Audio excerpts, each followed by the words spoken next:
Hello to everyone. We'll be getting started in, hey, just a second here. Scotty. Yes, hello, stranger. Who is this? Hey. Who is this? It's Day. You're not authorized on this channel. How did you get on this channel? Who is this? Don't you be smart with me. I'm asking you how I make an appointment. I've got to leave because I've got company, but how can I make an appointment with you? You said you couldn't do it the old way again. The scheduling system did change, and I'll talk about that in just a second. But to answer your question, the scheduling system is still on the front page of my website. It's just a new engine in the background that's doing that. So if you go to the front page of my website, it should be not exactly the same, but pretty close to the same. But I can make one on that. Yeah, on the very front page.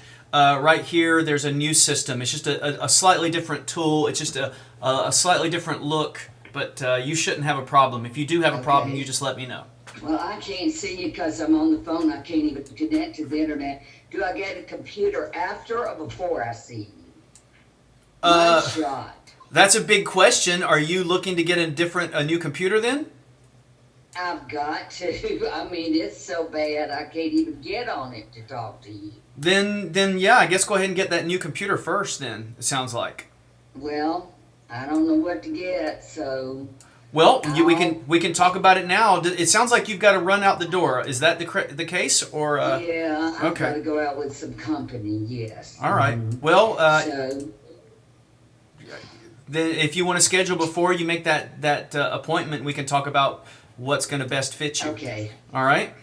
All right, I will. All right. Y'all have fun tonight. I've been listening. All right. And I can get on the phone. Okay, thank you. All right. Don't be a stranger, Emma Day.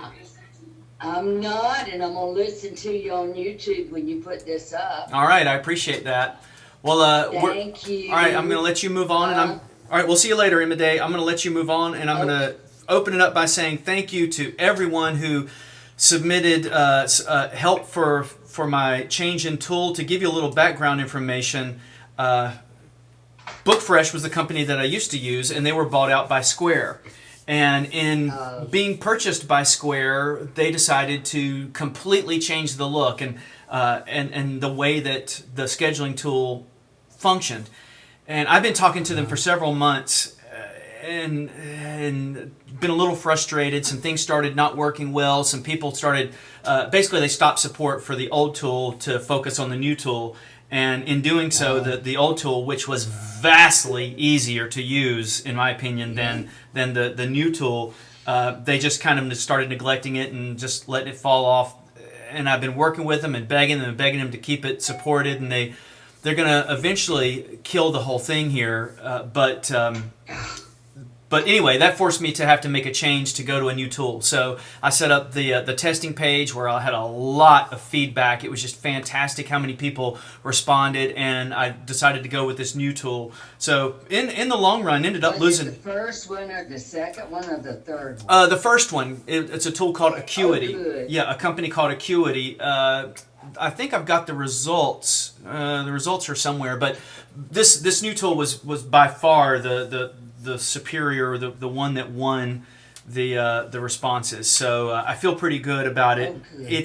It's not as easy as the old tool, but it's still pretty easy. Yeah. Anyway, overall though, ended up losing several days worth of work and trying to put this in place, and people scheduling appointments that I didn't even know happened. So Bookfresh was having lots of little issues there, but I've moved on. So I wanted to say thank you for everybody that responded. That really helped me a lot. Leaving booking, we'll see you in a day. Leaving. Well, I need you for a few days because I'm so messed up I don't even know where to start. Thank you for letting me butt in real quick. All right, no problem. Because I got to go. All right, we'll see you. Y'all have a good night. All right. Okay. All right. Bye-bye. Bye. Leaving booking companies or changing scheduling companies is a little bit like getting divorced on a Monday and getting remarried on a Tuesday. It is I live with my booking company. I live inside this company, inside this, because this is my main source of income, is how easy it is for people to schedule me. And if anybody listening goes to my website and they have any problems at all scheduling, that really hurts, my business tremendously. So it has been quite a headache, to say the least, over the last week or so. But back on, and I appreciate everybody that contributed. Starting at the top of my list tonight, we've got Daryl. Daryl, do you have anything for us? Evening, Scotty. Just working through the plethora of changes on the new systems. Okay. But let me pass and go on to somebody that might have something important. Okay, well, everybody's got important things, but we'll come back to you, Daryl. Donna, you're on the web viewer. What can we help you with tonight? Donna, we might not be able to hear you because you're using the web viewer. So, Donna, if you can hear us, jot your question down in the chat, and I'll try to get to you. So we'll jump over to Joan while we're waiting on Donna to maybe. I'll try to send the invitation over for Donna to download the actual app itself, as opposed to, you can watch this in Safari in the web viewer, and then you can't usually. I don't think you can communicate unless you call in. Joan, what have you got for us while Donna's trying to join in? Very easy stuff. I watch a lot of YouTube videos for crafts, and I send them to myself via email. But then how do I save them from email? Where do I put them? Okay, so you're sending links to yourself. Correct. And I guess you're saying you want to save those links. Because you can't really, legally anyway, you're not supposed to be able to download that video. Now, there are ways to pull those videos off of YouTube, but if you are looking at saving those, then why don't you maybe make a folder for yourself as a bookmark folder, and then save all your interesting YouTube videos into that folder. You follow me? Yes, but I don't know how to do that. Okay, so across the top, and by the way, this is a change that I don't like in Yosemite. By default, I love my folders up here across the top of my website, my Safari viewer here. So for instance, everybody knows I'm a big sailboat fan, and I like to watch the wind constantly and see how the wind's going. So I have a folder of all the different sites that I can look at the wind on. And then I put that folder up here across the bookmarks bar. Now, as you can see, I have some bookmarks that if you just click it, it just automatically goes to that site, but other bookmarks that are actually folders for bookmarks. So I really like having a folder there. So I think your solution, Joan, might be to make a folder. Now, to make that happen, first thing I'm going to do is come up under, I believe it's bookmarks, and I'm going to show my bookmarks. Now I'm in Safari. Tommy, Now, I can't see you. am I not sharing my screen? No. No. That's weird. The photos of you and Stephen are very large. Okay, I'm going to jump back over. Tell me when you can see my screen. You should see a picture of Yoda there with Star Wars. Let me know. Can you guys see that yet? No. No? There you go. Yes. Nobody else can see it? Now you're up. Okay, I'm up now. Okay, so let me just backtrack again for a second. I want to make a folder across my bookmarks bar at the top. And by default in Yosemite, by the way, they hide the bookmarks bar because they're hoping that people will get used to using this new system that's more like an iPad where you've got this kind of thing. I'm too old to learn that. I don't want to go with that. I like the old system of having an actual bar across the top for my folders. So let me go find one real quick. Believe it or not, Scotty, I have not updated to Yosemite until you said it was set. Yay, good. Well, I don't think it's safe for a while, so don't jump in. That's great. And your bookmarks bar would disappear. So for those of you who download Yosemite or have downloaded Yosemite and you want your bookmarks bar back, you have to make sure that you go up under the word View and show your bookmarks, or your favorites, I should say your favorites bar. But to answer Joan's question, I'm kind of going the long way around. I want to create a folder in my bookmarks bar so that all these YouTube videos that I want to go back to, I can have a link to them. And there's another way that I'll tell you about in a second, Joan, that might even be easier.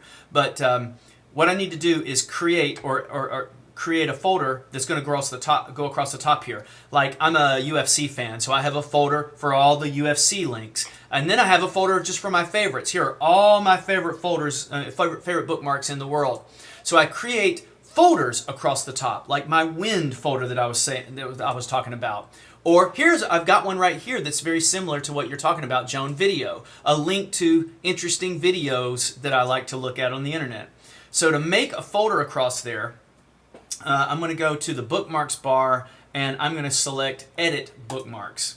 Now I'm going to get into this other little area here in Safari where I can edit bookmarks. Now I'm going to go New Folder, bottom left-hand corner, and I'm going to call this Cool YouTube Vids. All right? Now, I've made that folder, but the folder is at the end of the line right now, and I need to put it into the actual favorites area. So if you look at the very top here, I've got a favorites area, and if I click on that, now I have that corresponding folder, that corresponding row of all the apps. See, there's A1A, MG, developers, and if you go across the top, A1A, MG, developers. So if I create a new folder in my favorites area, I need to drag that folder and put it, and I should be able to drag it right up to the menu bar and let go. So now I have an A1A folder, or an actual link to that link, a cool YouTube vids folder, and MGs. So now the next time I'm on YouTube and I go to a site, or I see a video, I can save that link into that folder. So the way I'm going to do that, and this is one of the confusing things that I think Apple's done, is let's say I've got this video here and I want to save that. I click the box that's got the arrow. I'm going to add that bookmark. Now this is the important part. Where do I want to add that? I have a drop-down menu that says, well, here are all the different folders you've created. And, oh, there's the cool YouTube vids folder. Save it, and then I can call this, mountains or whatever the video's about. And now I've added that into my menu bar. There is an easier way, though, and the easier way is to not really even worry about it. As long as you go to youtube.com and you're logged into your YouTube account, which is your Gmail account or your Google account, if you look at a video, it's in your history of videos that you've looked at. Now, I'm not signed in to my Google account right now, but if I were to sign in, I'm at YouTube right now and I'm not signed in, but if I did sign in, then anything that I watch is in the history of me having watched it. So I'm going to sign in right now. I watch a lot of drumming videos. I watch some sailboat videos. I watch music videos. So if I go under, I should be able to find my history. I think it's up here in this top left-hand area. Click on that. You'll see your history. So look at either one of those things. All right? Okay. All right. History is probably the easiest. It probably is. So I don't need to send them in an email to myself each time. Not really. And you can also, if you're signed into YouTube, you can mark this as a favorite video or one that you want to watch later. I'm trying to see. I've got 18 that I want to watch later. So this is probably even easier than making that folder. So here on my YouTube channel, so to speak, I have an area things that I have marked to watch for later. And as you can see, the more you watch on YouTube, as long as you're logged in, you'll start to see new things like, oh, there's a Buddy Rich video. I want to watch that later. And here's a Steely Dan video that I want to watch. And as I said, MMA or fighting, there's a video about that sport that I want to see later. So it starts to recommend things that you would be interested in. So it's pretty cool. All right. I'm going to keep moving. I've got Jay. Jay, what can I help you with? Hi, Scotty. Can you hear me? Yes, I can. Go ahead. I've just gone up to the newest operating system on Mac for my big desktop. Yeah. And I can't download GoToMeeting. Interesting. Okay. You seem to be on it right now. You seem to be using it right now. No, had to go back to an old laptop. I'm on my 10.9.3 laptop. Okay, tell you what I'm going to do, Jay. I'm going to send you a direct link right now to be made the presenter, and when that happens, you are going to it's going to. No, that's not right. That's not going to work. I'm on Yosemite. Yeah. I tell you, this whole Yosemite thing is kind of blowing my mind. Okay. Yeah. changes. I can't figure it out. It's I've got. I've gone back in there where my laptop or my desktop is, and it's got me completely confused. First, I couldn't figure out iPhoto, and then I got that figured. And you and I are going to have a meeting, my friend. Okay. Session. I'm trying to look and find out where the update is, and boy, I tell you what, just to download GoToMeeting is quite a bit of a hassle. I would suggest you do this, Jay. Go into your applications folder and throw GoToMeeting away. When you throw GoToMeeting away, then you can go to my website, go to Town Hall, and you don't have to do this right now. You can do this at any time, but throw GoToMeeting away out of your applications folder. Then when you click on my click here to join in, it's going to prompt you and it's going to automatically download the latest version of GoToMeeting, which I believe is 6.4.4. So in other words, if you get rid of the old version and you click to use a GoToMeeting, it's going to automatically download the latest version, and that's the best I got. This one is version 7.0.1. Yeah, you know what's crazy though? What I've seen with Let me try to add in. Please enter the meeting. What's the number of this meeting? The number of this meeting is 273 510 549. 549. Now let me see if it'll let me come in now. Okay, so you're trying to join on a different computer, apparently, then, right? Yeah. Music biz, Jaybird. Why don't you move on and come back to me, and I'll see if I can do it. Okay, I'm going to jump over to Roger. Scotty. Roger, what can I help you with tonight? Last week I was asking about why my computer was so slow. You recommended I buy more memory. RAM. I went to crucial.com. Yeah. I let it scan my computer as you suggested, and it actually came up with several options. Yeah, of, different sizes. Memory. Yeah, different sizes. The one, there's actually two with. Repeat that. It said the 4 gigabyte. Okay, there's two within my price range that are both 4 gigabyte. One says a 4 gigabyte kit. Right. The other one says it's just the 4 gigabyte DDR3, PC3, et cetera, et cetera. I don't know what the difference is. Do I need the kit, do you think? You're using a fairly old computer, right? 3 years old. Okay. 3 years is not fairly old. What we need to decide is how much RAM can that computer actually hold. And when you went to Crucial, over on the left-hand side, Crucial had a little paragraph. It's like a gray text, I believe. And it said something like the maximum amount of RAM that this computer can hold. The maximum amount on that computer might be 8 gigs. I don't know what the maximum amount is. But if it's an 8 gig maximum, then here's the difference between the 4 gig chip and the 4 gig kit. The 4 gig chip is one chip that is 4 gigs. The 4 gig kit are a 2 and a 2 chips of 2 gigs and 2 gigs that equal 4. Now, when you buy RAM, you always want to buy as much as you can afford, because the goal, in my opinion, of buying RAM is to try to max the computer out. Now, waiting 3 years is a good idea, because if you bought as much RAM as a computer can hold the day you buy the computer, you're spending a lot of money. But every year that you wait, that RAM goes down in price. So if you have a 3-year-old computer, that computer probably holds more than 4 gigs of RAM, which means buying the 4 gig chip by itself and not the kit would be the smarter thing to do. Crucial's pretty good, and they probably detected that your computer can hold more than 4 gigs. Can probably hold 8 gigs. It either can. It says maximum memory 16,384 megabytes. Okay, so if that means that your machine can hold 16 gigs, I'm gonna mute somebody here for just a second. It's a phone caller, Scotty. Yeah, I see that.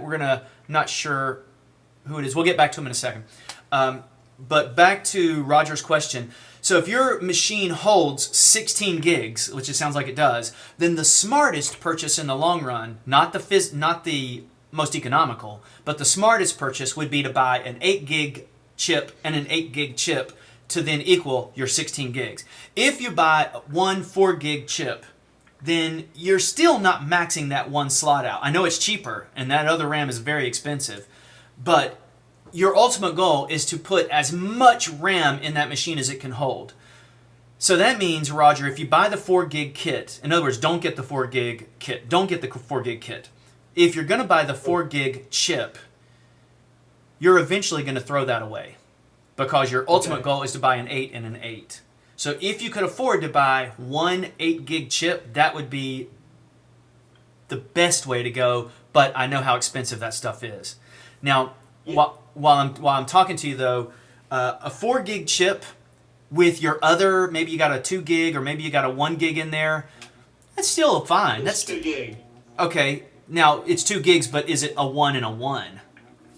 Yeah, I have no idea. Yeah, it's probably a 1 and a 1. So if you put a 4 in there, you're going to have 5 gigs total, which is better than what you have right now.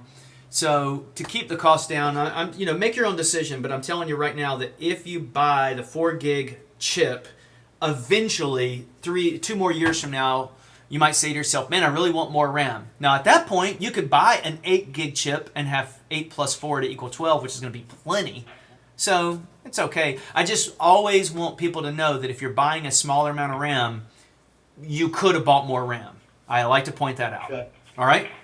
Okay, so just to recap, do not get the kit, and honestly, 4 gig is all I can afford right now. Yeah, I understand. It's not cheap. Yeah, do that.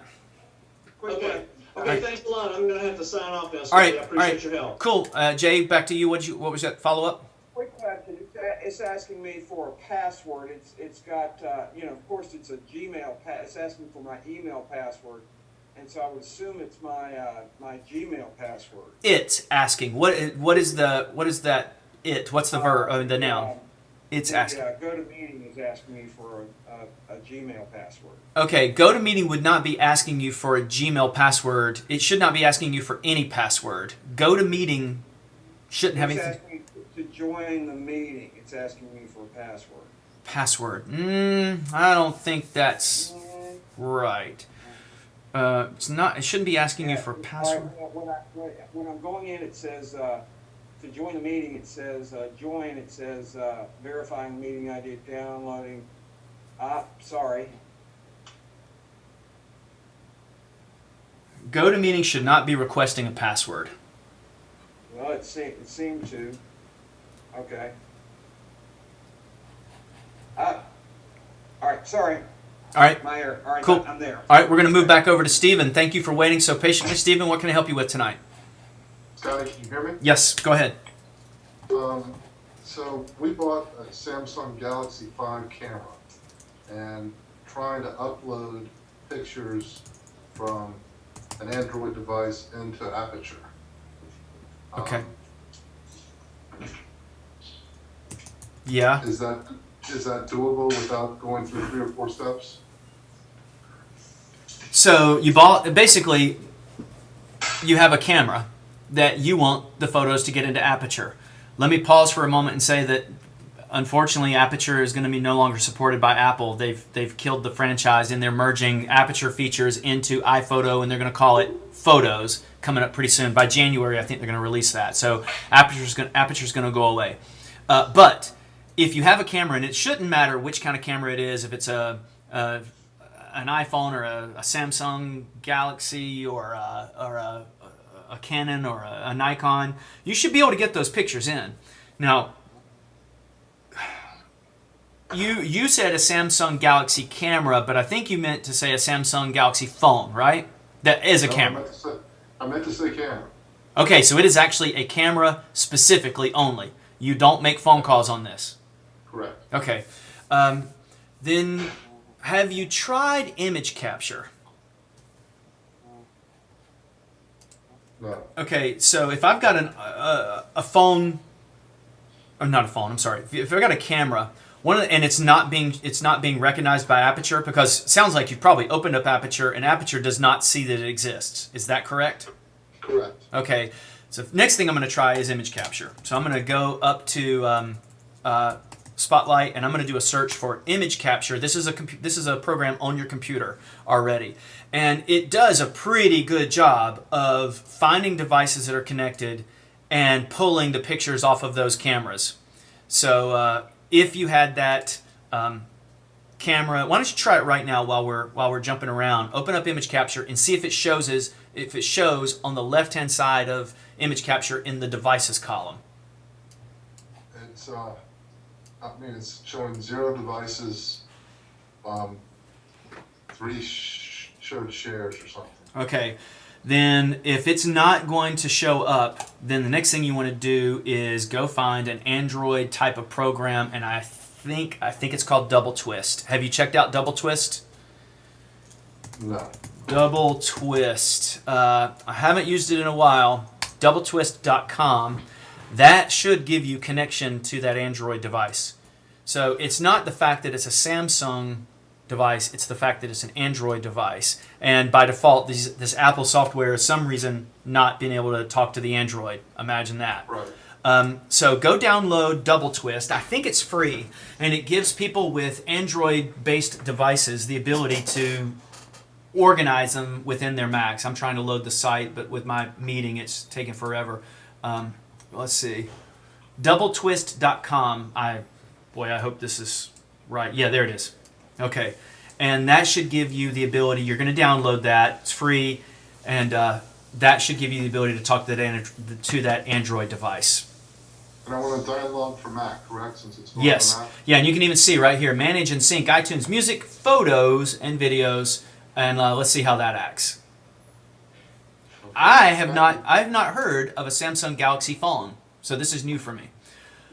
All right, Pretty cool. cool. All right, I've got. I skipped over Patty. Patty, can you hear us? Yeah. All right, Patty, what can I do for you? Well, it kind of touches on somebody who said his mind was blown. I just wanted to get a kind of a viewpoint of yours of what the new operating system Yosemite is like. Okay. And if there's pitfalls or if I should hold off, if there's some, big quirks going on that, we should hold off until Okay. we've ironed out some of the issues. Yeah, very, very good question. Can you right now, Patty? Can you see my screen? Yeah. Okay. Apple oftentimes takes 2 steps forward and 1 step back. One of the things that is drastically changed, and they've played around with this in the past, and they keep changing their minds, is they like to go grayscale. So they like to change the icon look all the time. And where we're headed is the iOS platform and the computer platform will eventually migrate into one thing.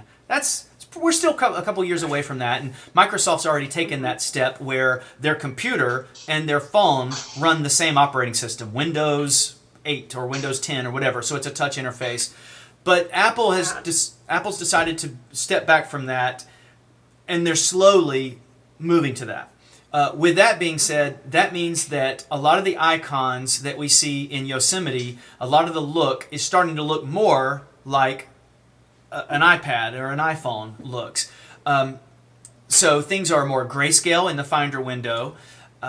Things are more hidden. Like I said, Safari, one of the big bugs is they took the bookmarks bar away by default. So the very first thing that I do when I sit down at someone's computer, whether they realize it or not, is I go up under the view and I turn back on show favorites. I want to see my favorites because I've put that. I don't want to use that iPad odd. We've got some reverb going on here. Yeah, it's really bad. If anybody's connected twice on 2 different computers, maybe log out of one. Or I'm going to just fight through it. So they've tried to make things a lot more iOS-like, so that's not great. That being said, it's a very stable release. I've been using it now for probably a month and a half, and it's extremely stable, but you should never update, especially on a business critical computer that you use all the time. If you only have one computer, you never want to wait. So you never want to do it immediately. If you go to About This Mac on your computer, you will see the version of the operating system that you're on. So if you're on Mavericks, that's going to be 9.5.1 or 9.5.2. On this version that you're looking at right now, I'm on 10.10, which means I'm on the very first iteration of Yosemite. No one should really do this, in my opinion, because it's dangerous. I don't mean that it's security dangerous. It's just, what if there's a bug that we don't know about that then craps out the whole computer? Now, they've been testing this as much as they can, but it's a lot easier for 1 million people to test it than it is 1,000 people to find a problem.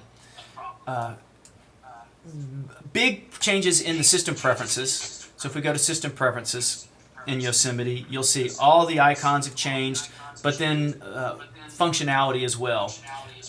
They've added an extensions area, which is not going to really affect us. I wonder who's giving us that delay. Any ideas, anybody? I've turned off my I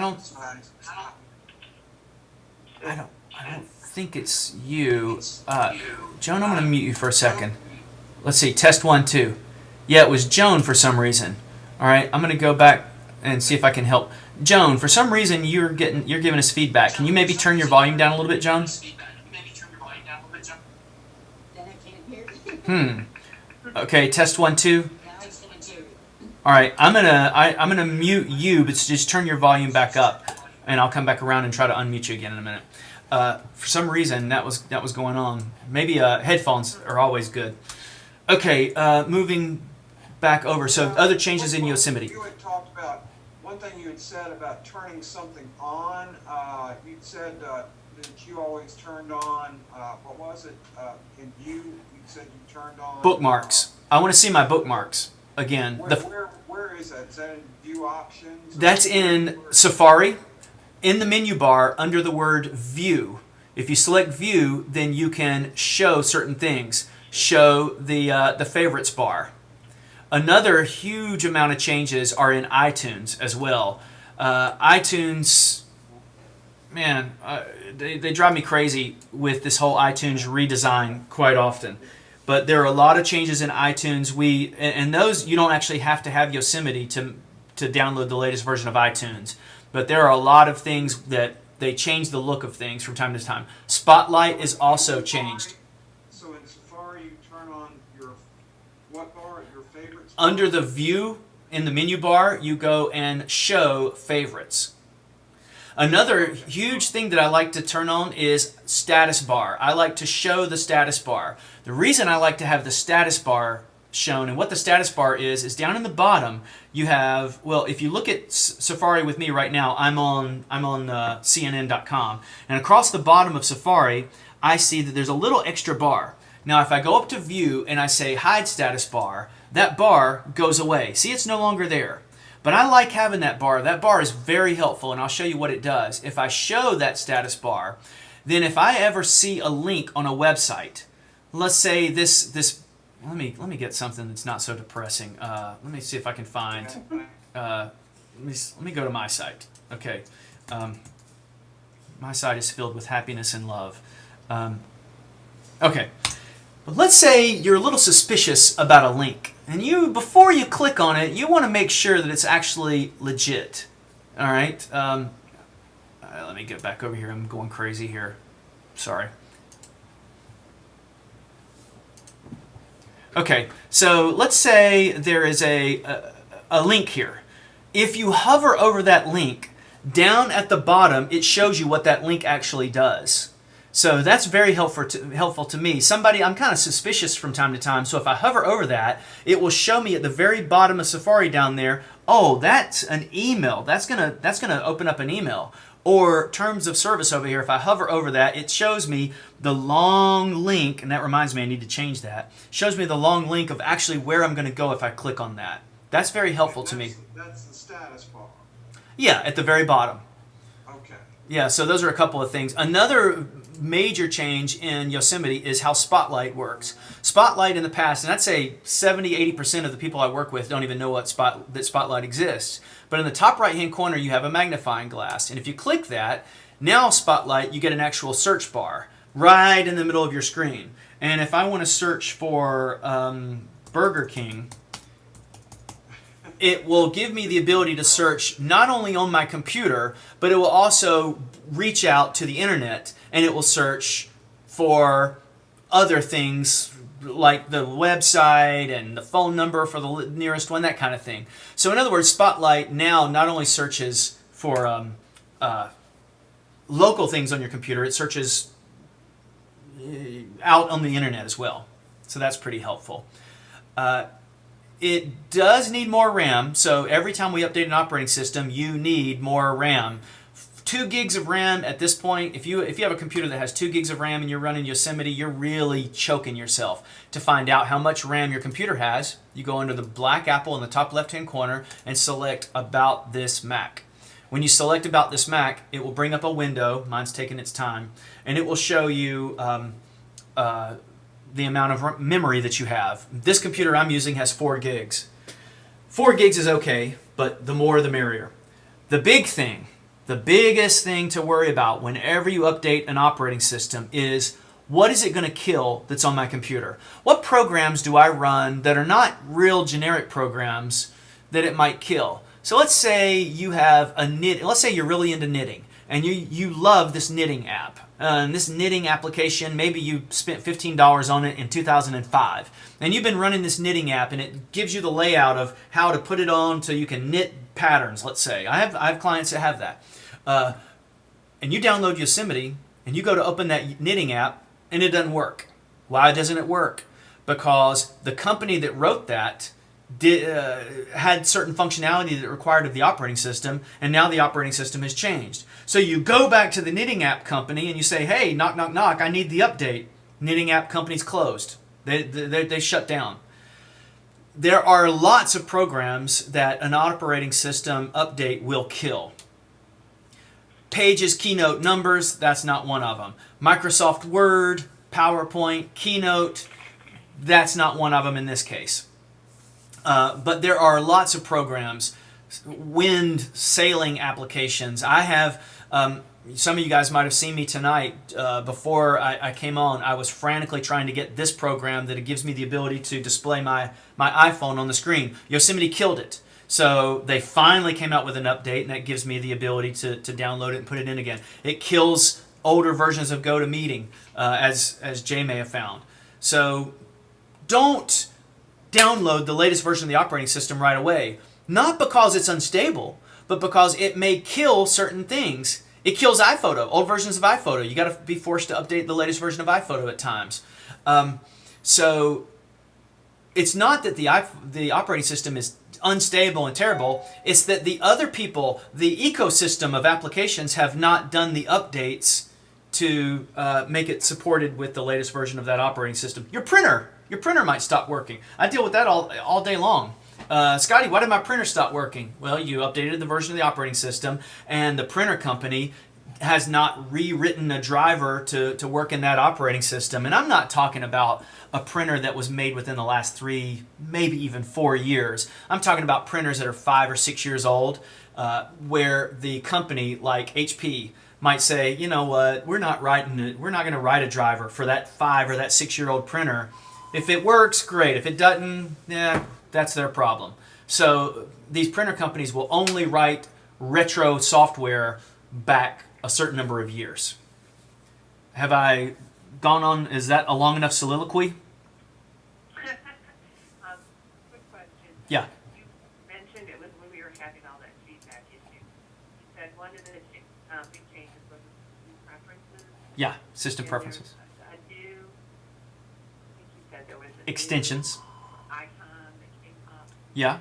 maybe extensions or something like that. Yes. And that's when I couldn't hear what you said about that. It's not really in play yet. It's there for down the road, but there's really nothing major happening there for us. Basically, Apple is opening up the operating system for other people to put in certain functionality. This is going to become more and more apparent down the road. So like right now, we have notifications.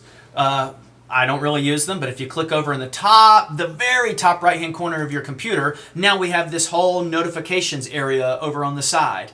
where you can see inside certain applications or certain things that are running. Other companies that write software are going to build things to go there. And when they do, they will have to write an extension. And this is where you will manage your extensions. This is down the road. Nobody's really dealing with this right now. But Apple has put sort of a placeholder there for us.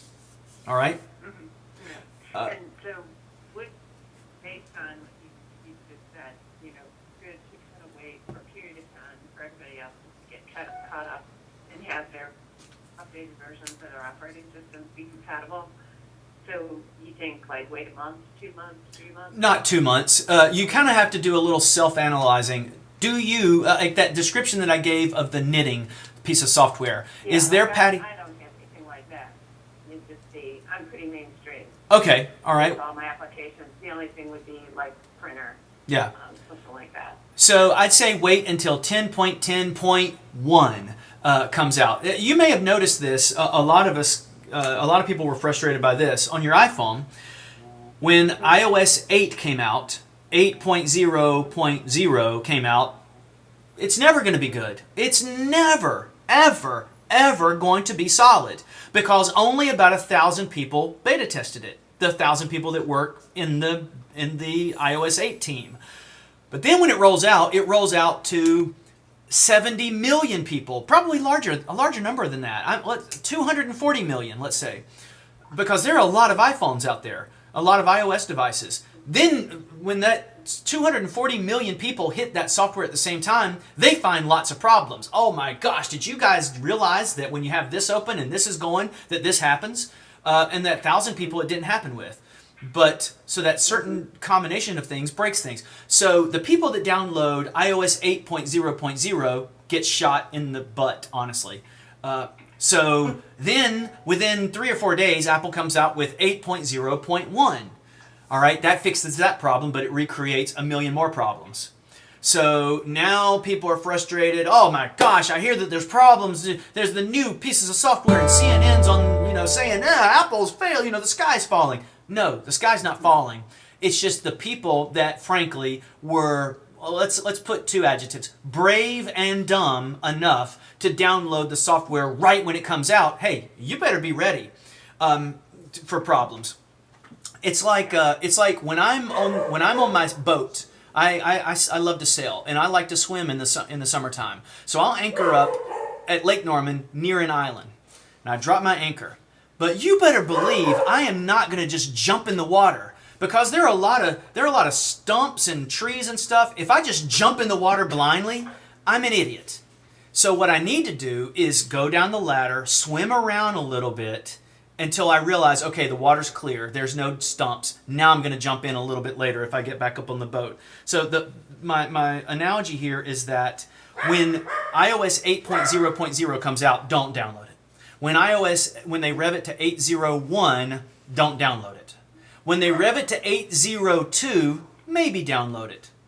But when they finally go to 8.1, that's better.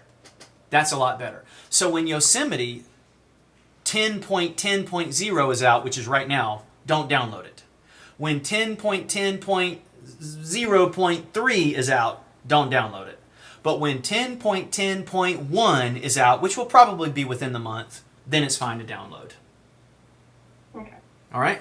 Uh-oh. Sounds I've got Yosemite 0. Well, then you have to be ready for issues, just like I am. Now, I have the luxury of having 1 million computers, and I test it on one machine, and I've moved it to my other machine, but on my main laptop that I bring to people's homes and businesses, like today, I don't run Yosemite because I still have to absolutely make sure that the thing is working 100% because I can't have problems when I'm working with somebody that Yosemite may cause me because I am charging people by the hour and I know they don't want to pay me because I'm having a Yosemite problem. So I don't put Yosemite on my business computer. But I certainly have it on 2 other computers that I'm looking at right now. And, the other gigantic change, huge change, is that if you sign into iCloud on your computer, and a lot of us already know this, if you sign into iCloud on your computer, you sign into iCloud on your phone, and you sign into iCloud on your iPad, let's say, then when someone calls you, it rings in all areas. It will ring on your phone, it'll ring on your computer, it'll ring on your iPad. Which gets a little crazy because when you call me, now I've got 3 things ringing, and my dogs do not like that. The cool thing is I can answer from anywhere. It's just like your calendars. Everything is becoming very, transparent. If I sit down at this computer or I sit down at my iPhone or my iPad, I have very similar to the same functionality. My contacts are all there. My calendars are all in the same place.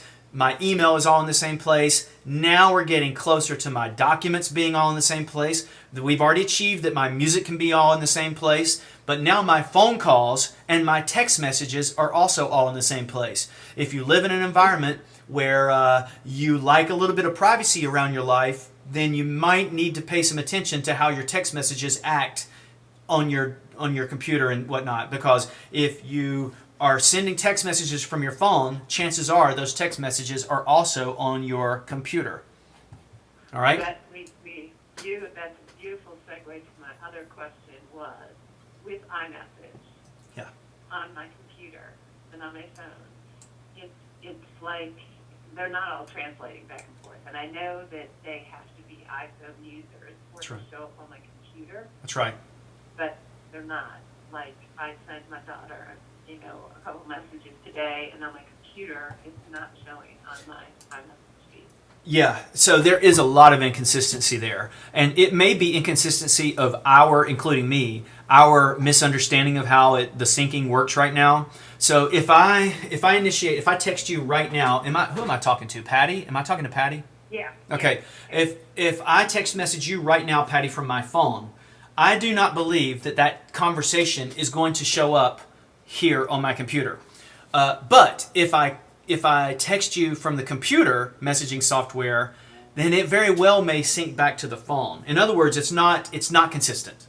So this inconsistency that you are seeing, Patty, is very normal. I don't see it being like contacts exactly. Like you add a contact, it's everywhere. You add a calendar, it's everywhere. The iMessage thing is, and it doesn't have to do, let's just say if you live in an iPhone or an iOS texting only world, then it's still inconsistent. I know that in January they're making a big change where even people with Droids or Blackberries or Windows Mobile Phone, those people will all be considered an iMessage. Everything will be blue. But that's not there yet. So they might not be concerned about making that sync exactly until that rolls out. But again, I'm not sure how the functionality works myself. I do know I've experienced the same thing as you, and that is inconsistency in the conversation. I'm going to jump back over to Joan because I had her muted. We had some stuff going on. Joan, did you have another question going on? One is just a yes or no question, and the other is a simple question. Okay. Is the new iPad Air the replacement for a regular iPad?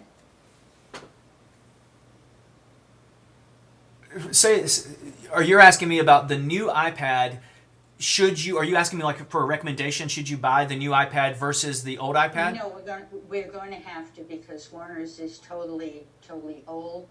But is it now called iPad Air rather than just iPad? Yeah, the iPad Air, and now, as of last week, the iPad Air 2 is a very much thinner version of the old iPad, and of course the faster version and all that, and a little bit better camera and the fingerprint sensor as well. Yesterday I had the iPad Air 2 in my hand, and I had the iPad Air, and the iPad Air 2 is significantly thinner than the iPad Air, but if I could buy the iPad Air at $100 less, I would buy last year's iPad Air. It's not that big a difference to me. But okay, my other question should be very simplistic, I assume. Getting back to text messaging, right now, everything coordinates perfectly. Okay, if I get a text on my computer, it shows up on my iPad and my iPhone. Yeah. So I don't think I want Yosemite yet. Yeah. But when a text message notification pops up on my iPad screen while I'm doing something else, I'm unable to answer it there, and yet it works fine on my iPhone. A little thing pops up, you should be able to type in an answer on my iPad, but I cannot. It just stays blank, but it works fine on my iPhone. Have you checked which version you're on? In other words, the latest, because I know iOS 8.1 is out on both. Absolutely the latest on everything, other than my computer. Right. So that texting, when it pops up on the iPad, the window pops up now where you can just throw it in without having to go in. I haven't even seen that on my my iPad actually. Has anybody experienced that where you can text from your iPad, the little window? Joan, I'm going to run down and grab my iPad in a moment, so get ready to send me a text. Or actually, go ahead and send me a text right now, and I'm going to see how it works on my iPad. All right? I'll be right back. Okay.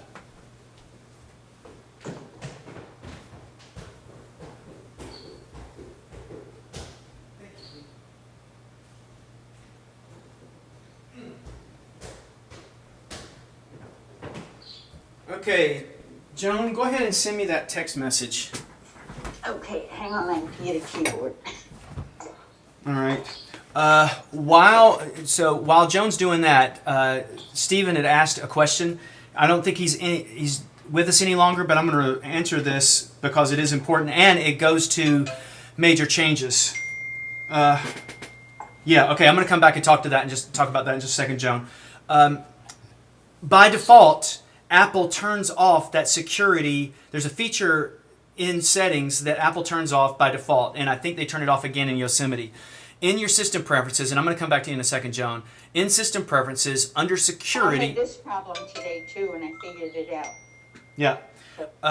So in your security preferences, there is a setting under general and you have three choices. And I've talked about this in Town Hall before, but maybe Stephen will go back and listen to this. So I'll email him and tell him the answers there. By default, Apple selects for you to not be able to download software that is not within the App Store. And as we've talked about before, the reason they really want to do that, there are two reasons. Number one, they want to make sure that you're getting software that is secure. But the underlying reason is that they take 30% cut. And software doesn't put themselves into 30%. Like Microsoft Office is not going to allow you to buy Office because they don't want to give 30% to Apple. So what you have to do is you go into your security and privacy settings in system preferences. You select general and you unlock using your computer's password. And then you say, hey, I don't want to just be able to download apps from the App Store. I want to be able to download them from maybe anywhere. Honestly, now that's me. That's a very unsecure thing, but you got to remember, you got to weigh it. Like I just recommended that Joan go to get to Stephen go to get Double Twist and Double Twist in the notes here. He texted me the notes. He says, "Hey, Double Twist can't be opened because it's from an unidentified developer." Yeah, that's because no revenue. The Double Twist people don't want any revenue that would be generated within that app to go to Apple. So they don't put it in the App Store. But it's still totally fine. It's a very well-respected app. So if he opens up anywhere and he goes back and opens it up again, it will allow that. So just go in and check your settings on that. Me personally, I say anywhere. But if you want to say identified developers, you're still going to run into the problem. Because Apple can say, even if Adobe Photoshop gets on the naughty list with Apple, well, you know what? You're no longer an identified developer. And you try to install something as grand as one of those large pieces of software that costs lots of money, Apple could block it through this setting. Going back to your issue here, Joan, I got a couple of texts from a couple people. And as you see on the phone, it shows up where I could click right there. Over here on my iPad, though, it does not show up. Now, there may be a setting to show, and it might be in notifications. So on the iPad, in notifications, I've got banners. You might go into the iPad. Let me see if it's here on my phone. You guys can follow along on my phone. I'm going to close that, and I'm going to go to Settings on the phone, and I'm going to go to Notifications, and then I'm going to look at Messages. Let's see, Messages, where is it? There it is. Okay, notice here I've got it set to alerts. Try that. You do have it set to alerts? Yes, Scotty, it is. On your iPad? Yes, sir. Okay, then I don't have an answer. It's not happening on mine either. So, because on mine it was inconsistent, but there might be a setting dug down there somewhere, but I don't have an answer for it. So you stumped me on that. I'll look around, see if I can find it. But when you said that, it kind of triggered. You know what? I haven't seen that either. So it might not be a feature. It might be phone specific only, maybe. But then it shouldn't pop up on the iPad. Right? Didn't you say it's not popping up on the iPad? No, it is. But when I type, no letters show up. Oh, okay. I don't. But it does show up Send as me an alert. Send me one more. Send me another text. Or anybody.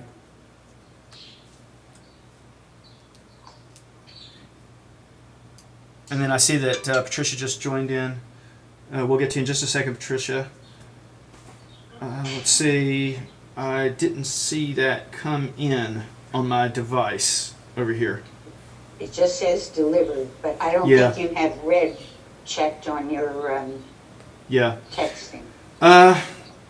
Yeah, I don't have an answer. Try to do a restart. That's all I can tell you. Just do a force restart. You could go in and reset some settings, but I'd say don't do that. Yeah, the only thing I can say is do a restart on. There's a couple other settings, I don't know if it's on the new system, the old system, but show alerts from everybody and show alerts from my contacts. What her issue is, it's not that the alerts are showing; it's that she can't type in the field. Right, exactly. Yeah, it's not allowing her to actually type into the field. Correct. Yeah, I don't know. That might just be a little bug or something. But like I said, just try to do a force restart on the thing, restart and see if that helps. I just have a quick question before you leave us. Can I merge calendars? Yes. iCal and Google Calendars? It's not easy, but it can be done. It's not a single step process, but it can be done, and there are all kinds of problems that do happen. Do you want me to? Well, I'm going to hold off on that for a second, and I'll answer it in a little bit more in depth. But first, I'm going to jump over to Patricia that just joined us. Patricia, what can I help you with this evening? Can you hear me? Yes. Oh, I have a very simple question. I just booked an appointment with you Okay. on my husband's iPhone Okay. and realized I had to change it, but when I go back to my computer, I can't figure out how to, because he doesn't have an account. So I don't know how to change the appointment. Okay. It Well, doesn't give you an opportunity. yeah, and you should have gotten a. password. If you got a confirmation email, did you get that? If you got the confirmation email, you can change it from there as well. Okay, great. I'll look at that. Look at that, and if you didn't get that, Patricia, you just email me and let me know the different time that you'd like, and I'll be happy to change it for you manually. But Okay, thank you so much. yeah, there'll be a link there. All right, going back to what was it? Oh, to answer your question. All right, this is a big question. I'm going to go through it quickly because we're about to run out of time. But if you wanted, what do you want to do, Daryl? Do you want to export some Google calendars into iCal or some old iCal calendars that maybe have been floating around in iCloud and move them to Google Calendar? I want to sync the two calendars. Okay, so not really merge. You're not abandoning one service. I'm not exactly sure what you want to do. I want all of my iCal to show up in Google and all my Google to show up in iCal. I see. Whenever it's changed. I see. Okay, so one of those is very easy to do. If you go into your calendar, you can just add your, and you probably already know this, you just add your Google calendars into iCal, which is now called Calendar. So you add that account, and you can do this within, I think, in System Preferences, Add Accounts. So let's see. Here, I've got a set of iCloud calendars, and I've got a set of Google calendars. But you also want to get your, and I'm going to put that over here, you want to get your iCloud calendars to show up at google.com, right? That's not as important as the Google one showing up in iCal. All right, well, that's easy to do. My calorie system only works with Google. Okay, so if you're in System Preferences, in Internet Accounts is where you're going to want to look, and you've added your Gmail account because your Google account is probably assigned to a Gmail, I'm guessing. So Internet Accounts, and then you will find your Gmail account, and you'll see I'm doing it here on mine as well. And we're just about out of time, so we're going to do this quickly if my computer will hurry up for me. You'll see your Gmail account. There's the alert telling us we're out of time. If you go to your Gmail account, over here you would check calendars.